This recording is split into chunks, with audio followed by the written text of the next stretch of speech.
इसके पहले की वीडियो में हमने कैश बुक भरना सीखा था। कैश बुक थोड़ा सा डिफिकल्ट था, उसको आसानी से हमने बताया आपको। अब आप वीडियो देखेंगे तो आपको समझ में आ जाएगा, ठीक है। इस लेजर के कमेंट बॉक्स में भी हम उसका लिंक डाल देंगे। आइए हम सीखते हैं लेजर कैसे बनाते हैं। ये तो बहुत ही आसान है। सबसे पहले हम क्या करते हैं कि मद लिखते हैं, कौन सा पैसा कब आया। मद हमने ऊपर डाल दिया पन्ने में, कंपोजिट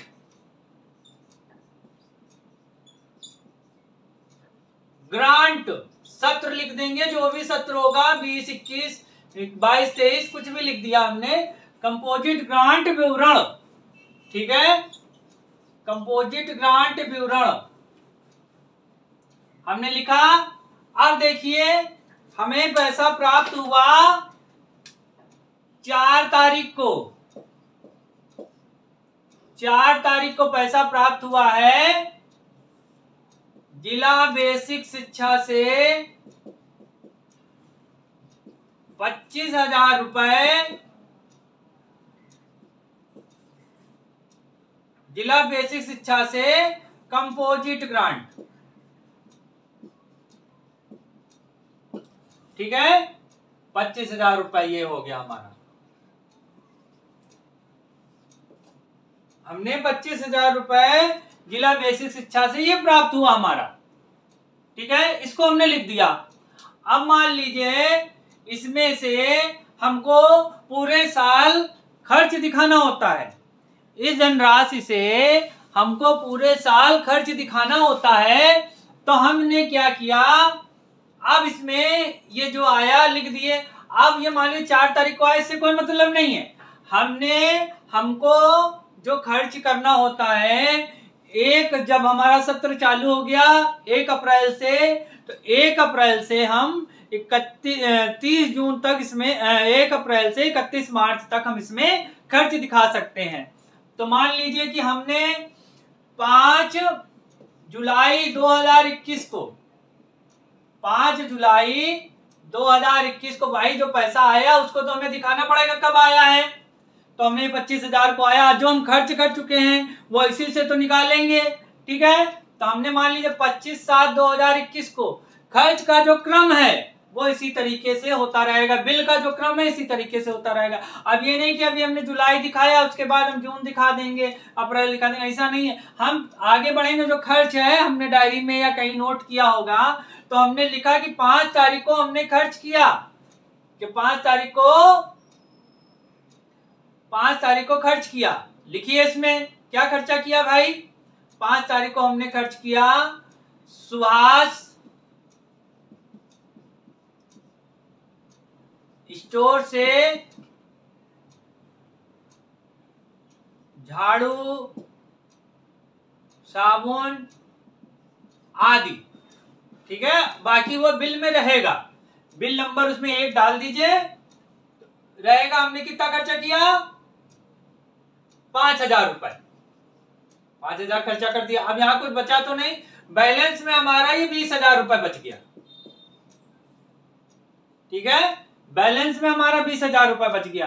फिर उसके बाद हमने खर्चा किया 15 अगस्त को।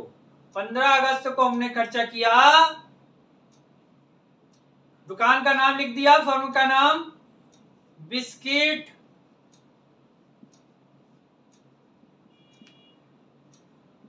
कुरकुरे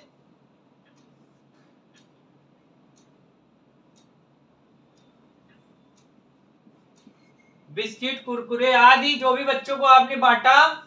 दिखा भी सकते हैं, नहीं भी दिखा सकते हैं, दिखा दीजिए। दिखाया हमने भाई 500 रुपए का खरीदा, 500 रुपए का सामान हमने बच्चों को बांट दिया। ये हम आपको सिखा रहे हैं तरीका, मद कोई भी हो सकता है। 500 रुपए इसमें बांट दिया। अब इसमें आ गया 19,500। फिर हमने 15 तारीख का खर्चा हो गया। उसके बाद हमने मान लीजिए सितंबर में खर्च किया।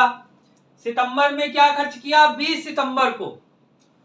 20 सितंबर को हमने खर्च किया, क्या खर्च किया,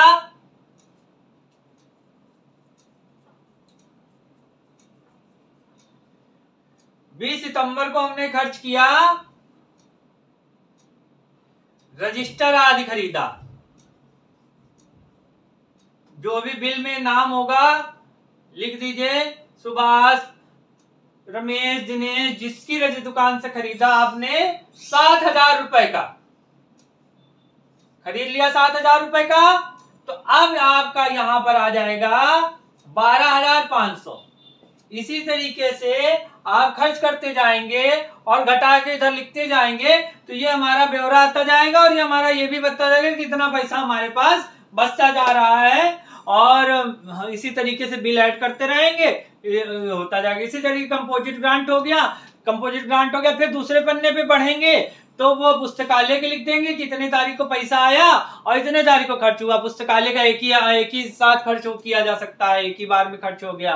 फिर उसी तरीके से ड्रेस का आएगा, ड्रेस का लिख देंगे, जब जब जिसको चेक दी गई है उसको लिख लेंगे। हाँ, और जैसे कि इसमें ये भी ध्यान रखना है कि जैसे इसमें पैसा इकट्ठा दिखाया जा सकता है। जैसे कंपोजिट ग्रांट का 2 बार प्राप्त हुआ तो यहाँ दोनों बार का दिखा देंगे कि पहले ऊपर दिखा देंगे कि हमें इतना पैसा प्राप्त हुआ 50,000 रुपए, फिर उसी तरीके हम सामान खरीदते रहेंगे, घटता रहेगा। इस तरीके से ये हमारा लेजर बुक हो गया। अब आपको लेजर बुक और कैश बुक दोनों चीजें समझा दी गई हैं, जो आपको जैसे समझ में आए वैसे आप कर सकते हैं आसानी से। और अगर जो आपको ना आए, पूछना हो कुछ, तो आप कमेंट बॉक्स में डाल सकते हैं, हम उसको आपको समझा देंगे। ठीक है, ओके, थैंक्स।